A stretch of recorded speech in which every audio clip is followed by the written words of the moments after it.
Yeah, hello. Welcome to today's Spectrum Scale expert talk about multi-node scaling of AI workloads using Nvidia DGX, OpenShift and Spectrum Scale. My name is Ulf Trobbins. I'm with IBM and the IBM Focal for the user groups. I am today standing in for the user group house to plan to house it, but he was not available on short notice. Yeah, so the user group, they are independent of IBM. Yeah, so they are an independent organization. We work closely together to have face-to-face events. We have an online community with email and Slack, and we help each other to bring information from IBM and development to customers, and to get feedback from customers and partners back to us.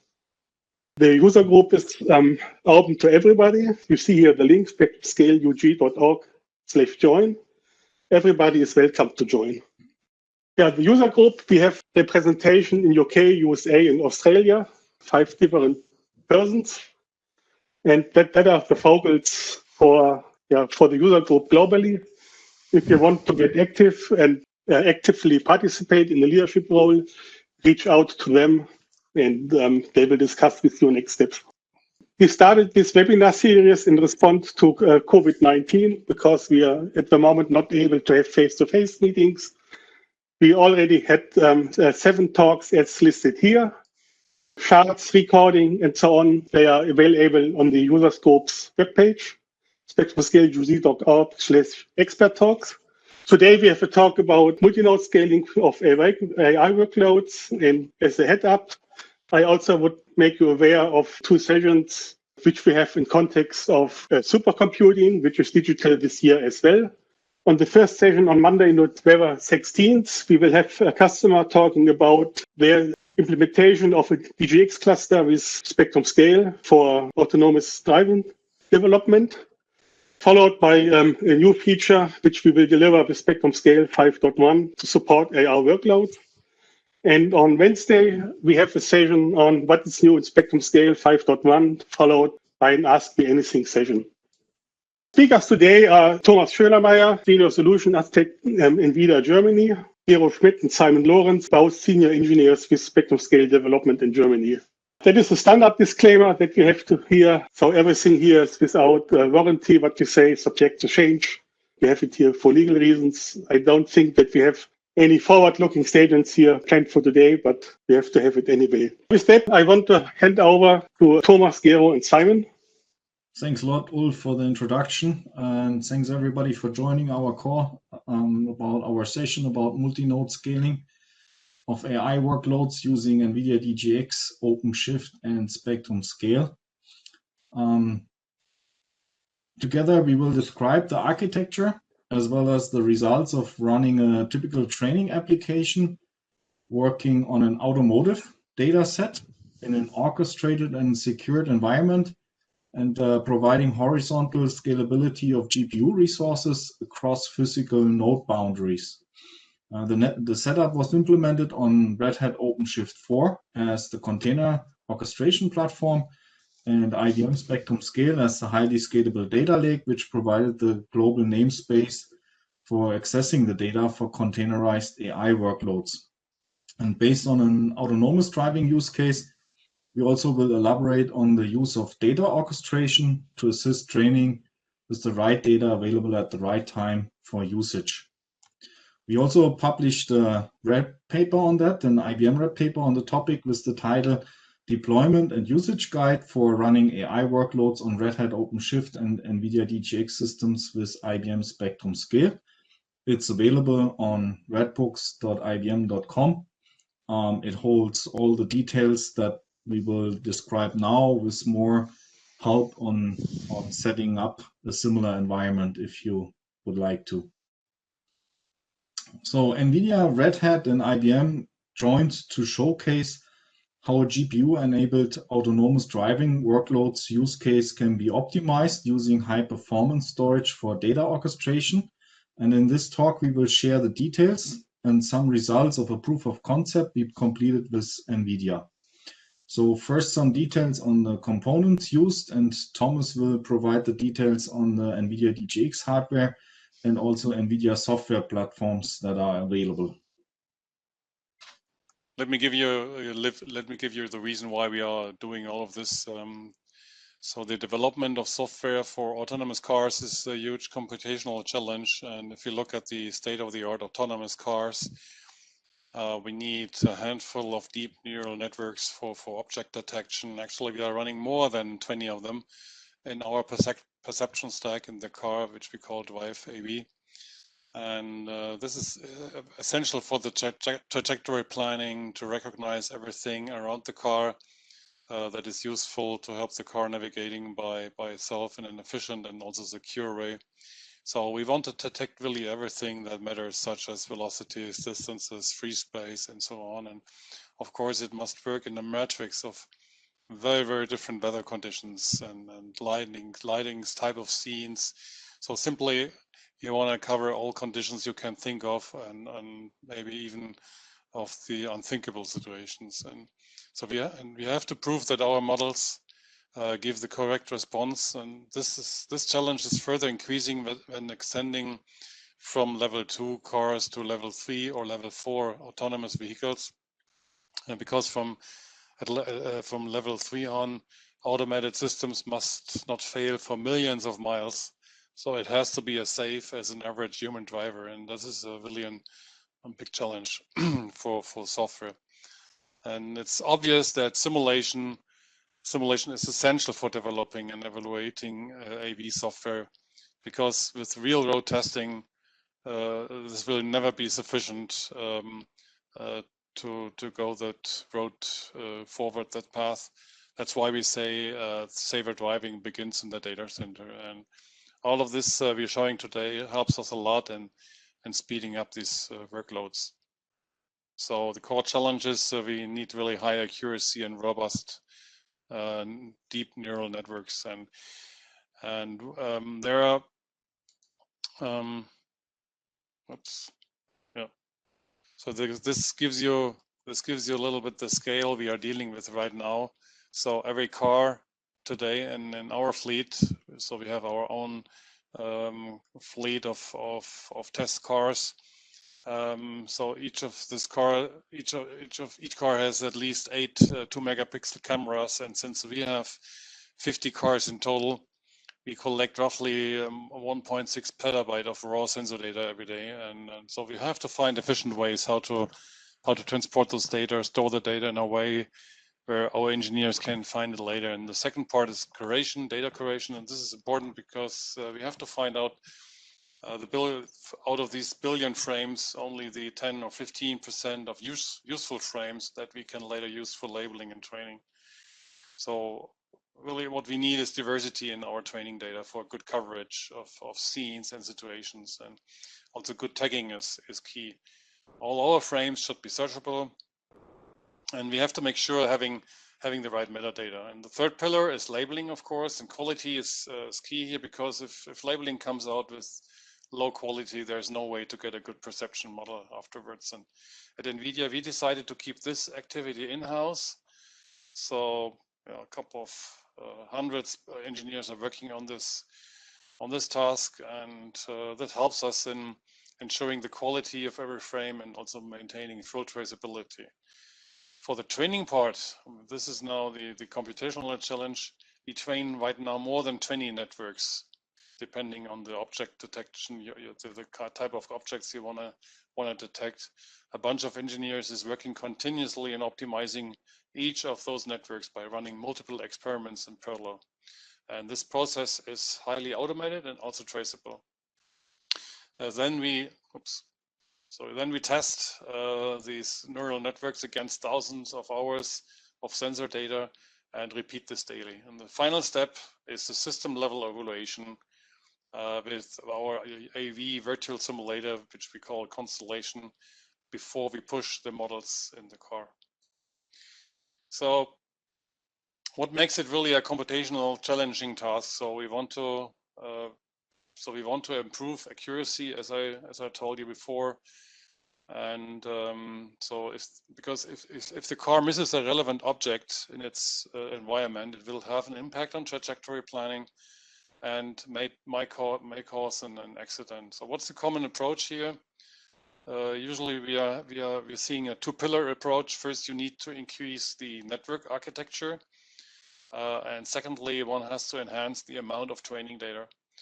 Increasing the network architecture also means adding more layers and run the training with different hyperparameters that slows down all the training workloads usually. And at the end, you may end up with several days training time on a GPU-based worker node. So it's ridiculous then to run so many experiments and waiting weeks to finish all of these experiments. So building a cluster out of powerful GPU workers would solve this bottleneck. For the data problem, you need really a high performance storage backend with high throughput and a very low latency for all the phases of the pipeline I showed before. So that starts with data selection, data augmentation, and so on. So a common approach is also to keep the model versions on immutable volumes and keep them for a long or very, very long time. That's also where IBM, of course, can offer some very solid, robust solutions. So the key is always for our deep learning development to find the most informative unlabeled data. Give you just an example how a cluster looks like, and this is an internal cluster we have here. You see that on the right-hand side. Let's assume you have a data set of nearly 3 million labeled images. This is not very uncommon. Taken from the cameras that are installed in the cars. And we know that one DGX 800, which is our latest fully integrated AI system, can work on 900,000 labeled images to train one neural network in one day. So to achieve a good accuracy, let's say assuming a network called ResNet50, then you can do the maths. Then we need to train at least 10 networks for our self-driving software stack. And to further enhance accuracy, we are running 10 experiments concurrently at all times. So we call it hyperparameter tuning. So we are changing some parameters like the learning rate or batch size. And under all of these assumptions, you end up with having, you need to have 30 DGX 800 systems to finish the training within one day. So it's a large infrastructure you need. So we don't have in our cluster that large cluster, but it gives you some reasoning. And so why Nvidia is a good technology option for this purpose and for this development of autonomous vehicles. So we don't provide only the chips that you will find in the car or many cars today. We are providing the right platforms like the DGX for the training part here, and we are also providing a whole ecosystem, including this not only this integrated service, so the service that come with NVLink interconnect and a bunch of optimized software. So, for example, we are providing optimized containers for all state-of-the-art AI frameworks that also include key components such as our communication library called Nickel, and that is integrated with Kubeflow and Horowitz. We also have a special resource and GPU operators that help us seamlessly integrate the GPU workers into an OpenShift cluster. We will learn a bit more details later on. So the following 4 steps are essential to run successfully large-scale training. So our NGC container repository is always a great source of optimized containers. So this is regardless whether you have a Kubernetes, OpenShift, or Slurm deployment. These containers will also run on any GPU hardware, not only DGX. Then we have the Nickel library. So the library of multi-GPU collective communication primitives that are topology aware. So Nickel is really optimized for high bandwidth and low latency over PCI and our proprietary NVLink high-speed interconnect. So to optimize intranode and internode communication over InfiniBand or Rocky. And Nickel, of course, works hand in hand with the well-known Horowitz concept based on the MPI. Let me show you some example here. So if we configure a DGX cluster in the right way, we can achieve amazing reduction of wall clock times for standard benchmarks. A good example is here our largest internal resource. This is a Selene supercomputer at Nvidia, which is on rank 7 of the current top 500 list. And so this has 280 DGX A100 systems tightly coupled with an Infiniband fabric. So on top of this HBL Linpack, we run the most recent version of the industry standard AI benchmark MLPerf 07. This benchmark includes recommender systems, speech recognition, medical imaging systems, and also natural language processing workloads. And in the first column, you will see the training times that are measured as wall clock time to finalize a trained network with a required accuracy. And some of these benchmarks are running for, as you can see, for 1 hour or much more, like this reinforcement learning using our TensorFlow Nvidia container. And so, for example, this if you distribute that to 32 nodes, you end up with nearly 30 minutes, going down from more than 4 hours. And similar performance gains are observed for all of the benchmarks. So, for example, object detection is something that is usually used in an autonomous vehicle, so that goes down here in this training from 10 minutes to just one minute. So this scalability is key to get a decent turnaround time. In the current installation, I just want to bring up our product family of our OpenShift cluster here. We're using this. We use the fully integrated AI system DGX1. Meanwhile, we announced a follow-up successor of the system, which is the DGX A100.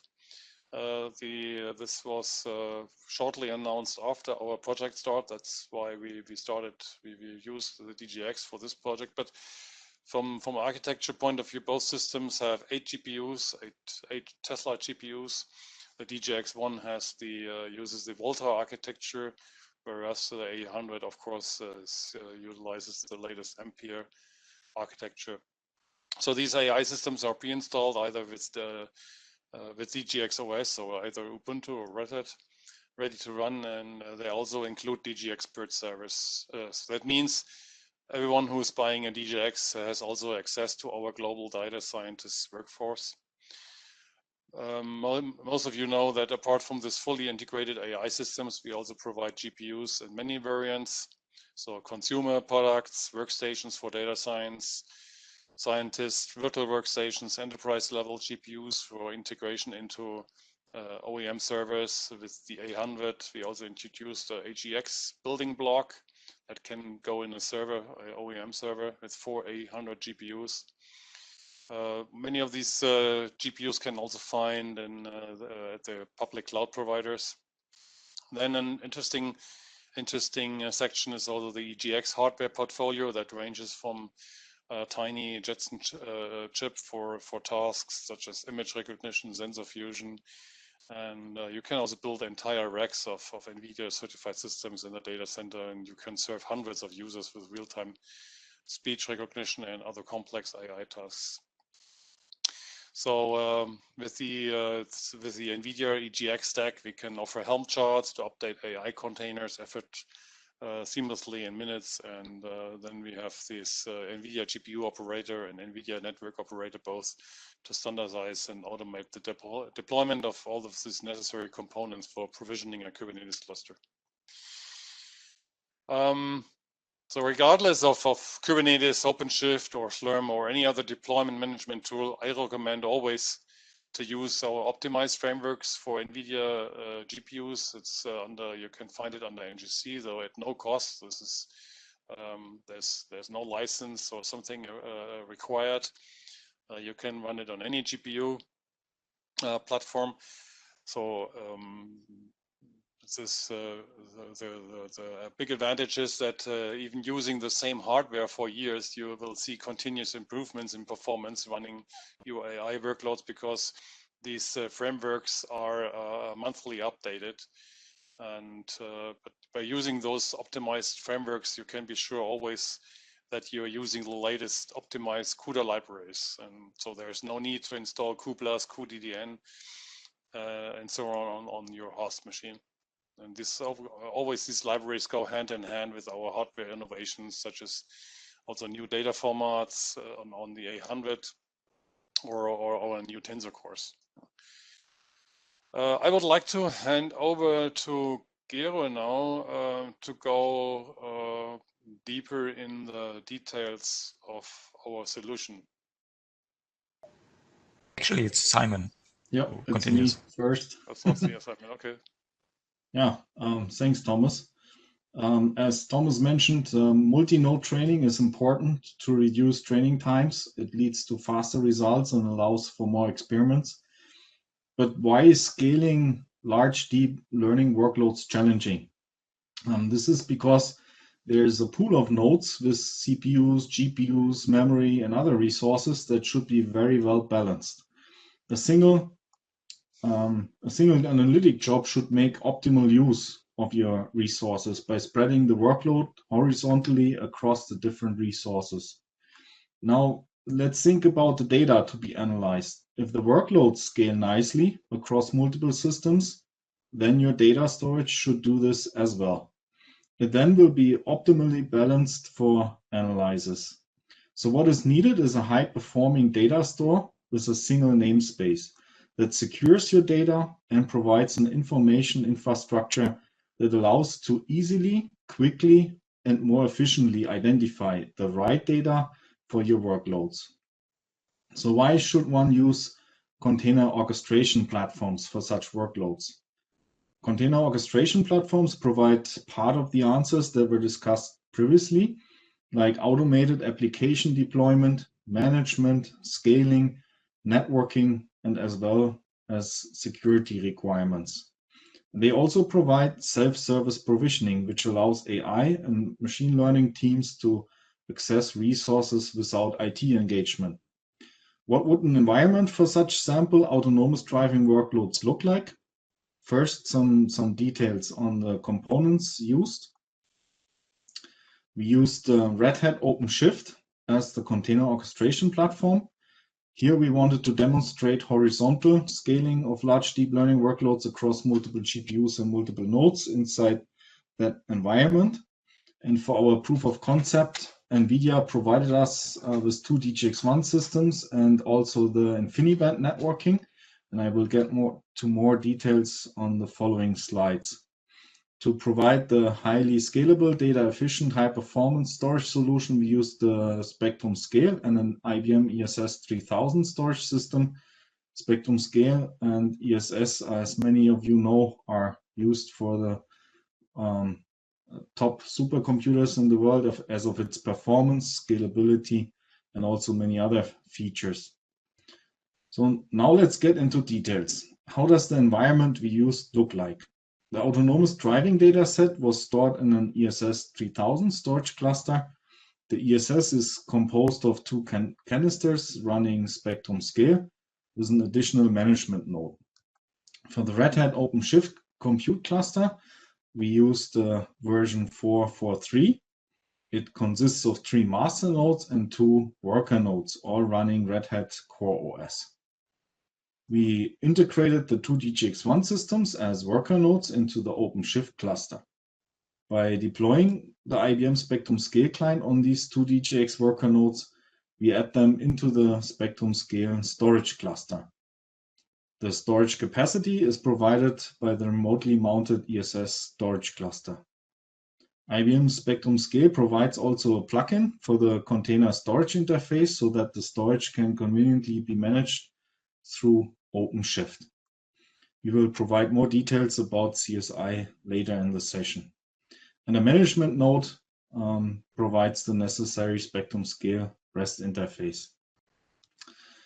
This slide shows the cluster entities. For the OpenShift cluster, we used 3 bare metal X servers as master nodes and installed the 2 worker nodes in VMs.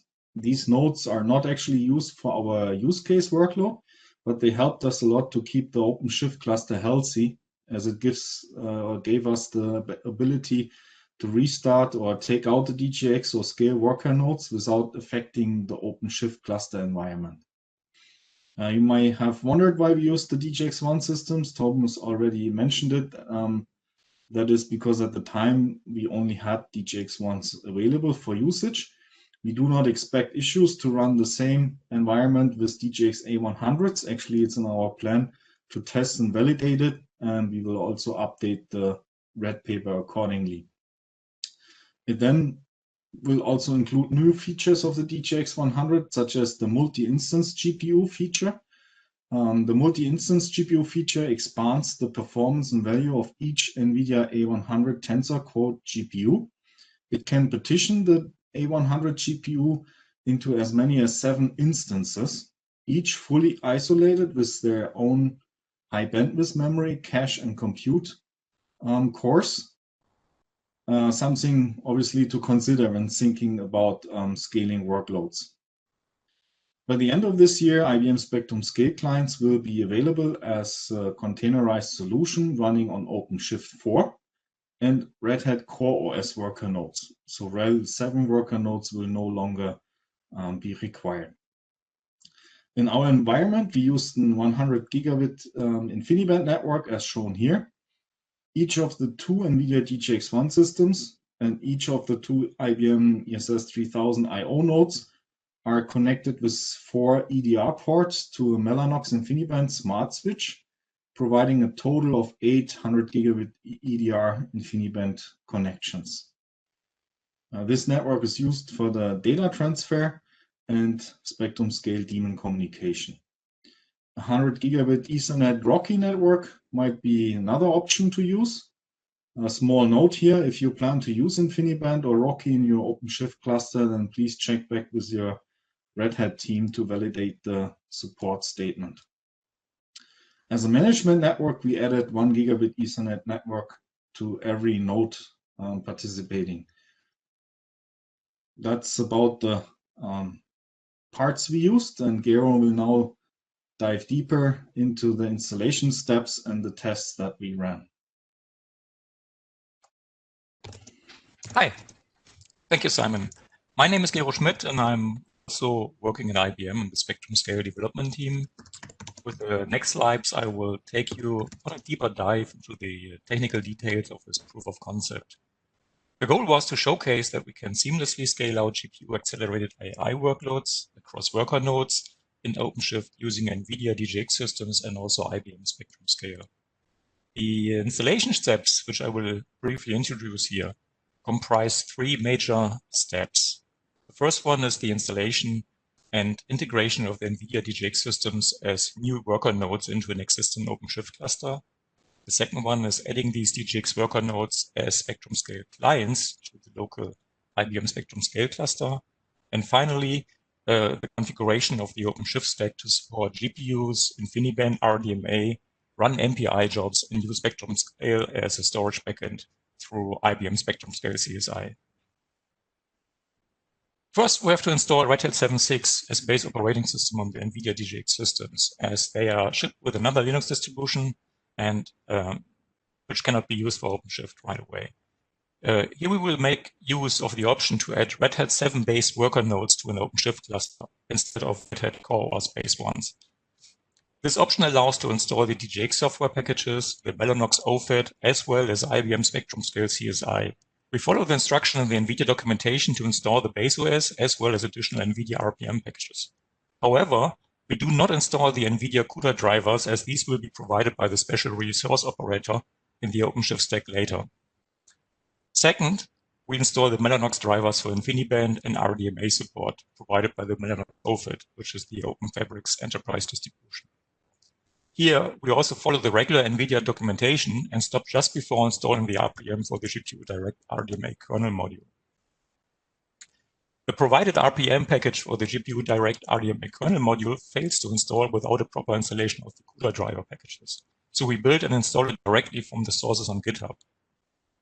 Finally, we can go on and install the secure Linux modules for the Mellanox Infiniband drivers and follow the instruction on the OpenShift documentation to add the Red Hat 7 based DGX servers as new worker nodes to the existing OpenShift cluster.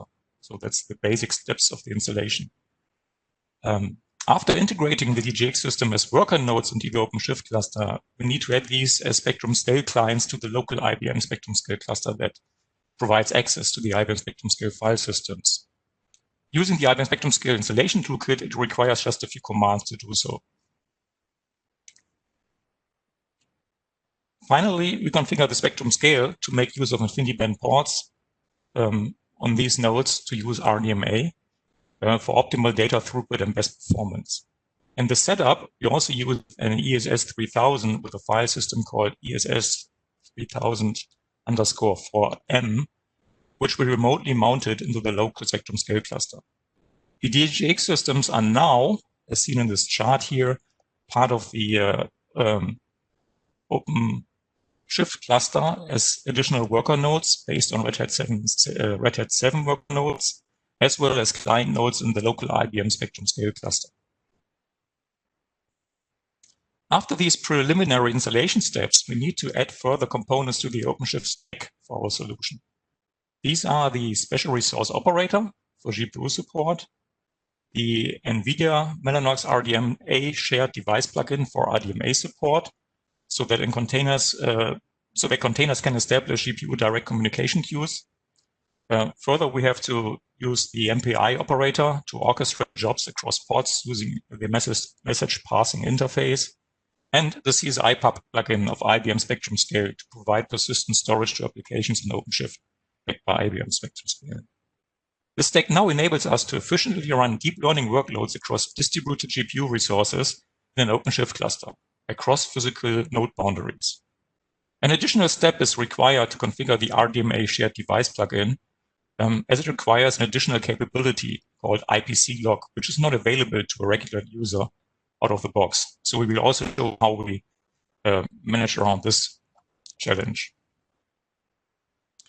So starting with all these components, the Special Resource Operator provides all the necessary drivers like CUDA for NVIDIA GPUs. It also provides NVIDIA GPU as a new resource like CPU and memory in the OpenShift cluster that is used by the Kubernetes scheduler when pods demand this resource to start. For example, a pod requesting 4 GPUs is now scheduled on a node that has 4 GPUs available. The installation of the SRO can conveniently be done through the OpenShift web console in the operator hub panel. Alternatively, the SRO can also be installed manually from the GitHub resources on the command line. A prerequisite of the SRO is the node feature discovery operator, which detects the hardware properties of the nodes in the cluster and labels them accordingly. If the SRO was installed successfully, you should see the GPUs as new allocatable resources added to the DGX worker nodes. In this example, each of the DGX systems provides 8 GPUs as allocatable resources in OpenShift. The RDMA Shared Device plugin enables non-privileged pods in OpenShift to access Infiniband ports for an efficient communication between GPUs using RDMA with GPU Direct, especially across physical node boundaries. The plugin adds RDMA as an additional resource to the OpenShift cluster, which is used by the Kubernetes scheduler accordingly.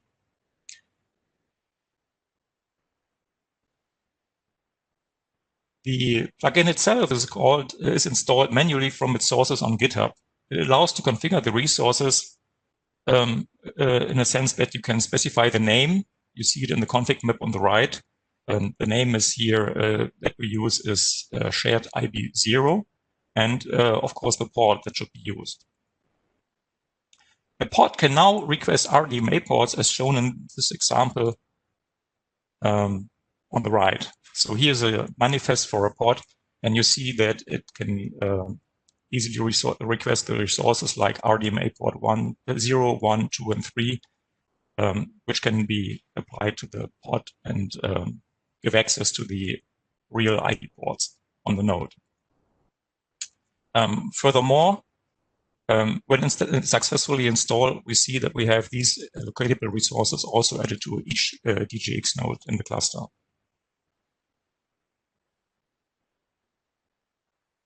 We also use the MPI operator, which we take from the Kubeflow project, which can be installed independently.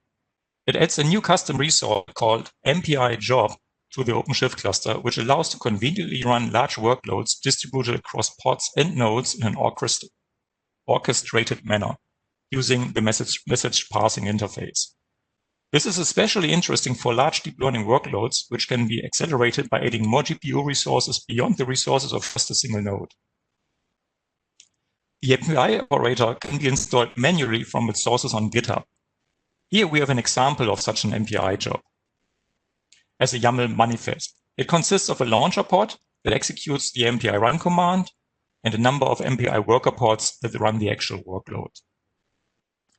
The combination of slots per worker, number of MPI processes, it's the MPI, let me see, my mouse, oh here, it's MPI run NP16, and the replicas of the worker pods determines how many pods and processes within a pod are executed for the job. In this example, we start an MPI job with 16 processes, as shown here, and run it on 16 worker nodes, determined with replica 16 here, with each worker pod running one process on a single GPU. Now we come to the IBM Spectrum Scale CSI driver, which is also available on GitHub. The official documentation can be found in the IBM Knowledge Center as usual. It is installed through the IBM Spectrum Scale CSI operator, which is available in the Operator Hub in the OpenShift web console. The operator deploys and manages the Spectrum Scale CSI driver. The CSI driver enables the use of IBM Spectrum Scale as storage backend for persistent storage, or specifically persistent volumes in OpenShift. A further reference might be the IBM Red Book about IBM Spectrum Scale CSI driver shown here.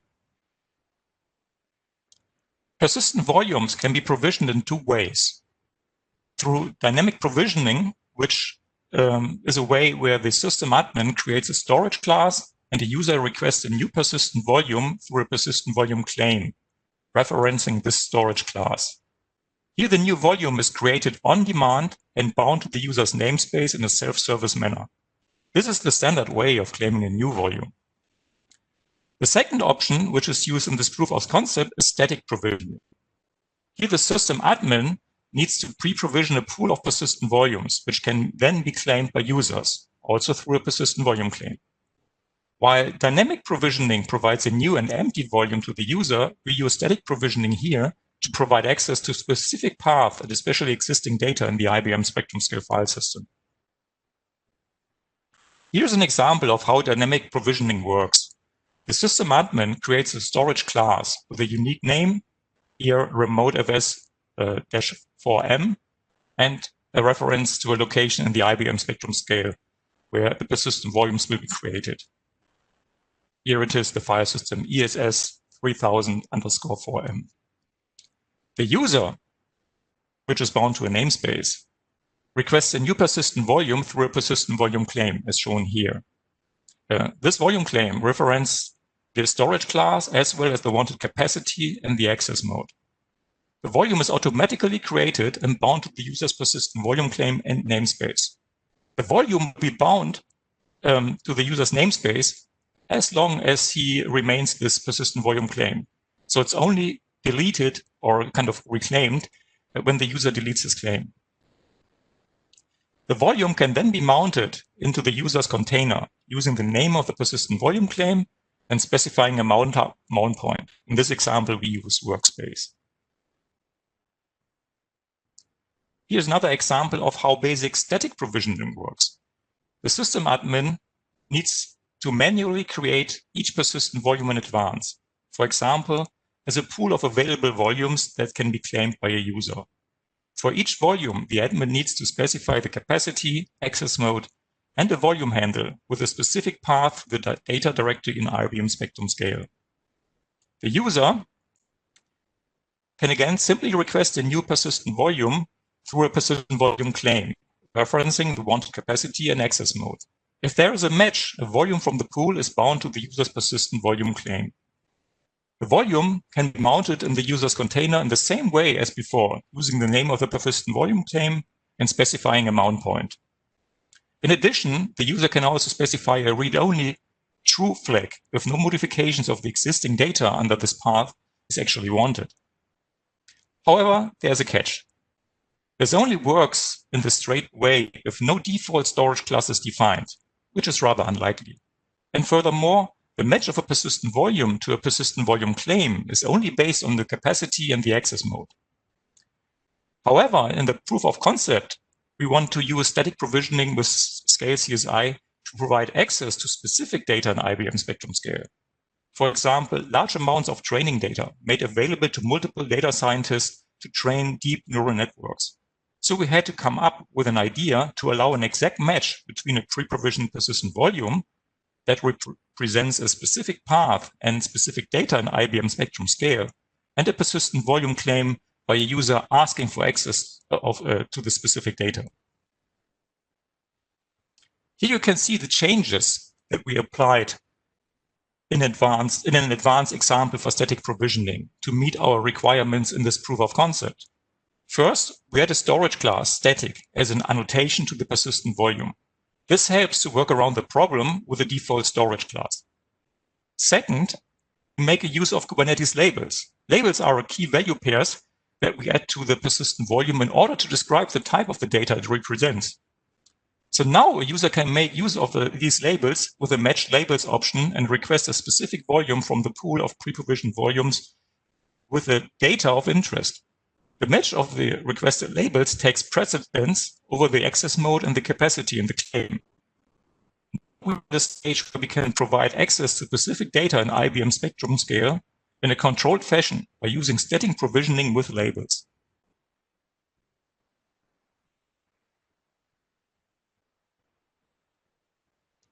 Another challenge to overcome was the IPC lock capability required by the Mellanox RDMA shared device plugin, as we do not want to allow a regular user to run privileged containers in OpenShift. A regular user in OpenShift is bound by the restricted security context constraints and cannot use IPC lock for his or her containers out of the box. The system admin has access to the privileged security context constraints and can run a pod that requires this additional IPC lock capability, as shown here.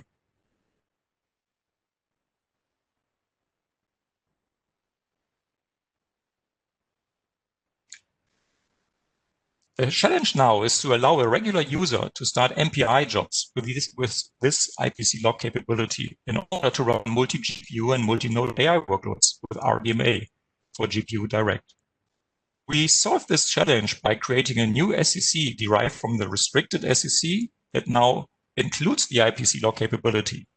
The new SCC is then made available to the user namespace by creating a service account, a role binding, and a role referencing this specific new SCC. A user can now request this capability simply in his or her pod definition as follows: by specifying a service account MPI and by adding the IPC lock capability to the security context. A brief example of the required steps is given in the next slide. So first, we copy and create a new SCC which includes the IPC lock capability and is applicable to the service account. Second, we create a new service account in the user namespace. Here we name it MPI. Then we create a new role in the user namespace that is allowed to use the new extended SCC, which we named SCC for MPI. And finally, we create a new role binding that binds the new role to the new service account. Now, everything is set up so that we can run an MPI job using the IPC lock capability without needing to run a pod in a privilege mode. Here we see how this MPI job actually looks like. It's an MPI job that enables us to do multi-GPU and multi-node workloads with TensorFlow. The YAML manifest to run such a job looks as shown on the left, with the launcher part and the worker part.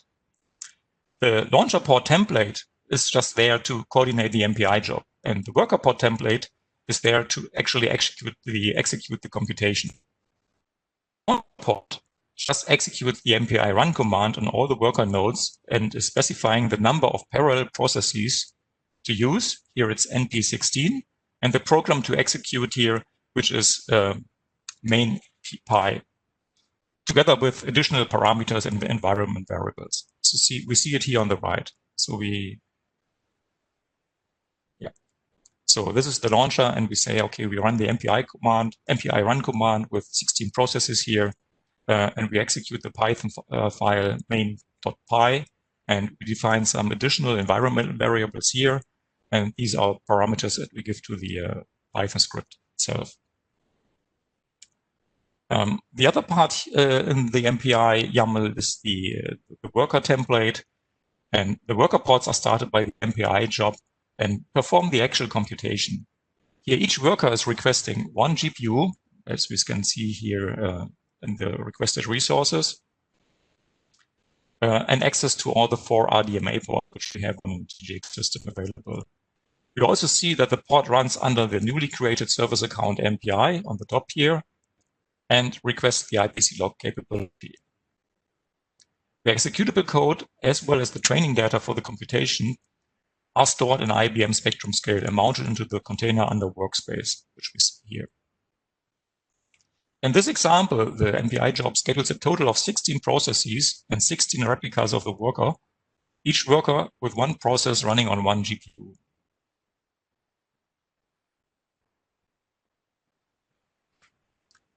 In a first test, we ran a multi-GPU and multi-node training using the Tensorflow benchmark ResNet50 with synthetical data to investigate how the workload scales with the number of GPUs on a single DGX system and across 2 DGX systems. The ResNet50 benchmark typically scales well with a number of GPUs. We use 1 GPU per MPI worker pod and simply scale the number of GPUs by the number of worker pods. A pod is the smallest compute unit that can be scheduled in OpenShift. By using 1 GPU per pod, we ensure the most granular scheduling scheme for GPU resources in order to provide a balanced and efficient utilization of all GPU resources across all nodes in an OpenShift cluster. Each DGX1 system is equipped with 8 Tesla V100 GPUs and 16 GB of GPU memory. In the chart on the right, we can see how the number of images per second from the ResNet50 benchmark increases steadily to 5,918 images per second when we scale from 1 to 8 GPUs on a single DGX1 system. And that it almost doubles when seamlessly scaling out to 16 GPUs on 2 DGX systems and across node boundaries with 11,632 images per second.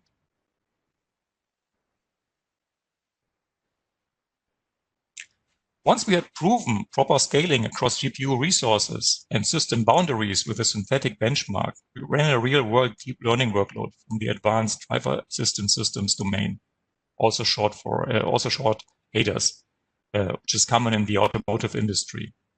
Here we performed a multi-GPU and multi-node training with the A2D2 dataset and trained a segmentation network on a reduced training dataset stored in IBM Spectrum Scale. We compared a multi-GPU training run using a single MPI job with 8 single GPU pods on a single DGX1 node, a training job using 16 single GPU pods on 2 DGX worker nodes on Red Hat OpenShift. By scaling the training job from a single DGX node with 8 GPUs to 2 DGX nodes with 16 GPUs, we observed that we can seamlessly scale out across physical node boundaries and reduce job runtimes from 1,328 seconds down to 740 seconds. This results in a speed of actually 1.8x, which is close to 2x at only 10% cost and performance. Repeated and frequent training and validation cycles for the neural networks are common in the autonomous vehicle industry. Being able to conveniently and efficiently scale out these workloads across many GPU resources and nodes is essential to reduce overall runtimes and improve time to new insights and better models. The results prove that multi-GPU and multi-node, that means horizontal scaling of GPU resources for deep learning training jobs, works seamlessly and efficiently on Red Hat OpenShift as container orchestration platform with DGX worker nodes, Mellanox Infiniband RDMA network infrastructure, and IBM Spectrum Scale as backend storage for a scalable high-performance data lake. IBM Spectrum Scale as a parallel file system supports the read-write many access mode in OpenShift, so that a persistent volume can be used in multiple pods across worker nodes at the same time. This is an important requirement when considering storage solutions for scaling out workloads horizontally across worker nodes on OpenShift, as demonstrated in this proof of concept. This already concludes my part, and I'm handing over back to Simon. Thanks, Gero. With the tests we made, there's another interesting point. When working with the NVIDIA team and using the real-world training workload, it also showed us how the use of data orchestration assists in training with the right data and having the data available at the right time. And in the following, I would like to shortly explain why. As our use case is about autonomous driving, I would like to mention an example Rob Thomas, an IBM Senior Vice President, gave. For a short moment, think about the evolution of the auto industry. In the first generation of vehicles, every component had to be designed and fabricated. Then going through different design phases, including build and repair, we now are at the point in which manufacturers talk about platforms that they use to build all kinds of cars. And the evolution of the auto industry is similar in form to what we see today with artificial intelligence. Think about it as the AI ladder. For example, AI requires machine learning. Machine learning requires analytics, and analytics requires the right data and information architecture. In other words, there is no AI without IA. Part of that information architecture is knowing about your data, knowing details about what data is available, where, and how long it takes to make it available. This helps a lot to enhance large-scale deep learning workloads. And in the following, I would like to provide an example that shows how valuable data orchestration is. Once we had tested the horizontal scaling in our OpenShift cluster, we wanted to also run a sample autonomous driving workload that Gero already just mentioned. As a sample autonomous driving data set, we used the Audi autonomous driving dataset A2D2. It consists of images, labels, and data recorded by 6 cameras and 5 LiDAR units, providing a full 360-degree coverage. It includes more than 40,000 frames with semantic segmentation image in 38 categories. The 2 pictures, or also called frames, shown here are an example. The left shows the original recorded picture and the right one shows the segmented frame, which provides us the master when looking at the amount of pixels per segmentation. It is common in industry that each training frame carries several hundreds metadata tags. In our experiments, we rely on the A2D2 dataset without the help of other data sources. On uploading the dataset, the available information was extracted, such as the presence of certain classes and their pixel count. The right table shows an example 2300 pixels for pedestrians in a selected frame. If we now use this picture in our validation data set and compare the amount of pixels our model detected as pedestrians, we then can detect how good or bad our training is. And this actually brings us to our next topic. One of the most challenging engineering tasks is building the right training and validation data set. The validation of a trained neural network in a variety of relevant situations will give confidence about its performance and valuable insights on its weaknesses. A rich set of metadata for the dataset is crucial to build the necessary datasets and understand the neural network's strengths and weaknesses. As an example, the deep neural network we used for our test performed well on large objects, but did not do well on smaller ones, given the object occurrence is balanced. This also happened with the randomly chosen subset of our training dataset. We have evaluated a training after just 20,000 steps using a confusion matrix shown on the right. For a perfect predictor, the diagram would only have a line from top left to bottom right. That would read as the network would have classified all pixels of a certain class right. But here are two obvious observations from the test. The first one is there are classes, the very bright ones on the line, such as class 1, which is normal street, class 9, which is the sky, and class 11, which is a nature object, and those can be detected very well. Now, when looking deeper at the metadata, we can see that the frequency of those pixels occurring correlate. In the example, the normal street appears 22%. In contrast, other classes such as roadblocks appear with only 0.85%, and the frequency of object occurrence is not sufficient. The second observation, it is obvious that the data used for the evaluation has no representatives in the example for the bicycle class, which is the number 19 here. Thus, the validation data set needs to be extended. Means we need to add frames that show bicycles. But how can I easily find and use the right data to extend the data set? Well, that is when data orchestration now becomes very valuable. But what is meant with data orchestration? Data orchestration helps to abstract data access across multiple storage systems and presents the data with a global namespace. It helps to train with the right data and having the data available at the right time. And I would like to explain that in detail with the following example. Before looking closer, I'm using abstraction to convey the concepts. Here we start with a layer called data, and it holds the data set to be analyzed. Obviously, we want to do work with the data. So we have a compute cluster. So far, so good. Reality is customers across all industries are creating large petabyte to exabyte data stores optimized for cost, high durability, and availability. As an example, object stores. The majority of the data is relatively cold, but is still required for periodic analysis. AI and analytics, on the other side, requires high performance, low latency storage to keep the accelerators busy as much as possible. This means we need the data to come closer to the compute.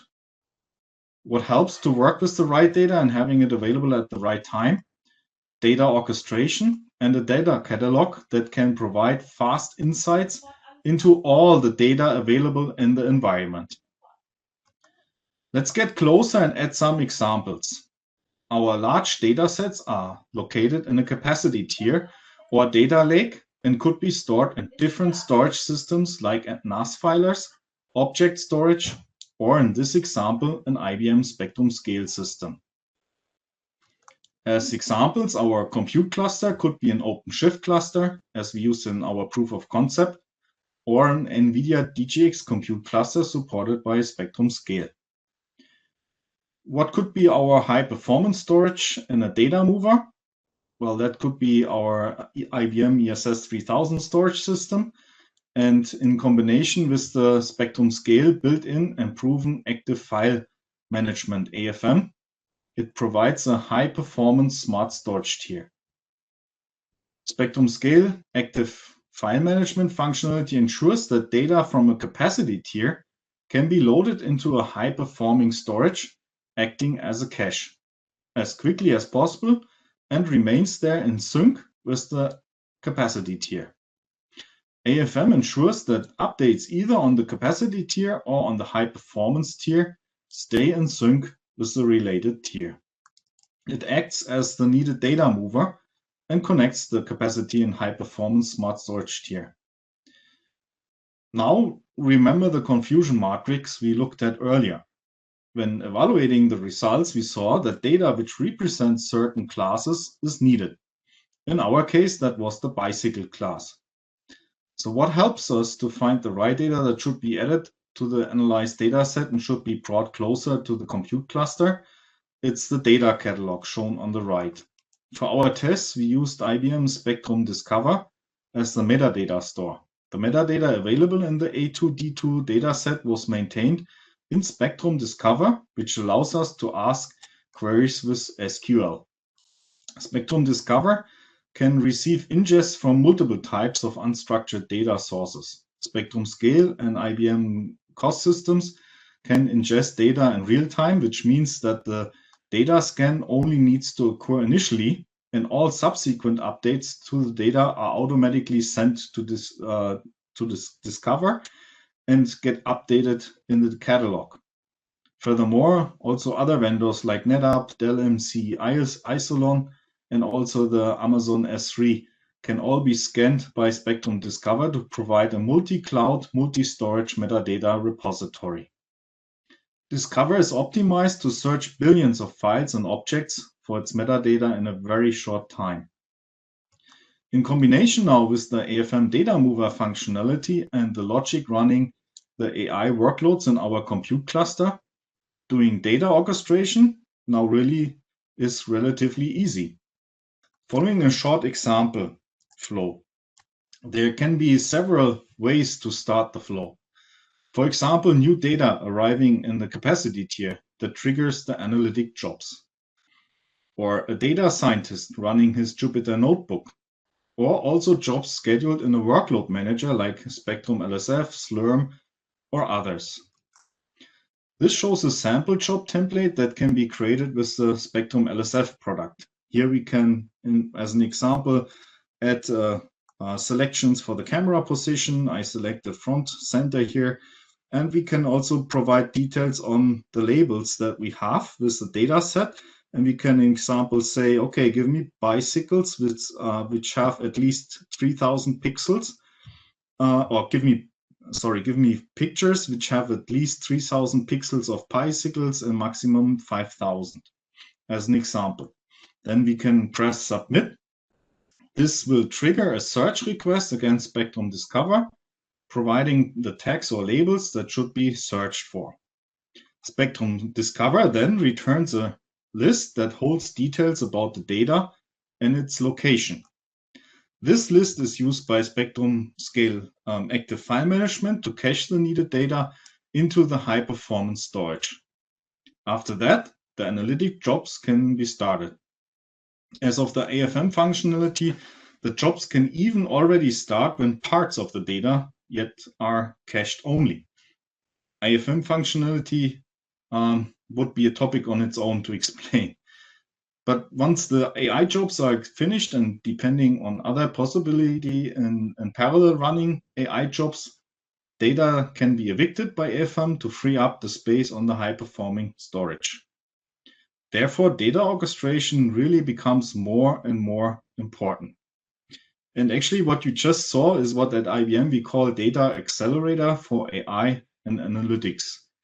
A solution that simplifies the daily work of the data scientists and system administrators and uses the storage systems more efficiently to get to results faster without generating an independent copy of the data.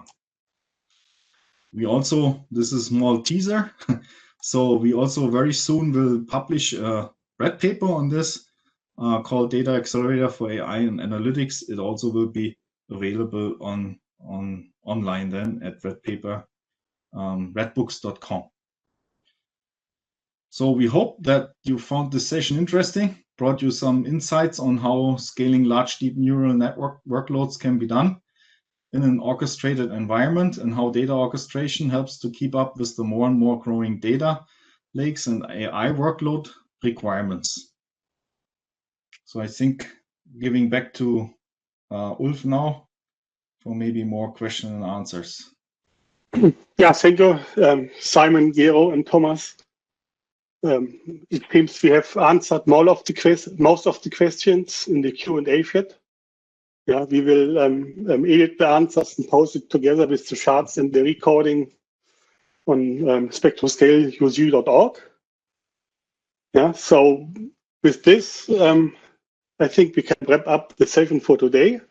Simon, the next chart, please. Upcoming talk on November 16, we have a user group session along supercomputing storage for AI. That will be a 90-minute session. In the first half, we have an autonomous customer talking about their Nvidia DGX cluster along with Spectrum Scale for running this kind of workload that we have discussed today. And in the second half, Simon will be there again together with Gero to talk about the data orchestrator for AI and analytics, that we have covered at the end of the session today. The other session will be on November 18th, where we will give an update on what is new in Spectrum Scale 5.1, followed by an Ask Me Anything session. And with that, thanks for listening. Thanks for presenting. See you next time. Bye-bye.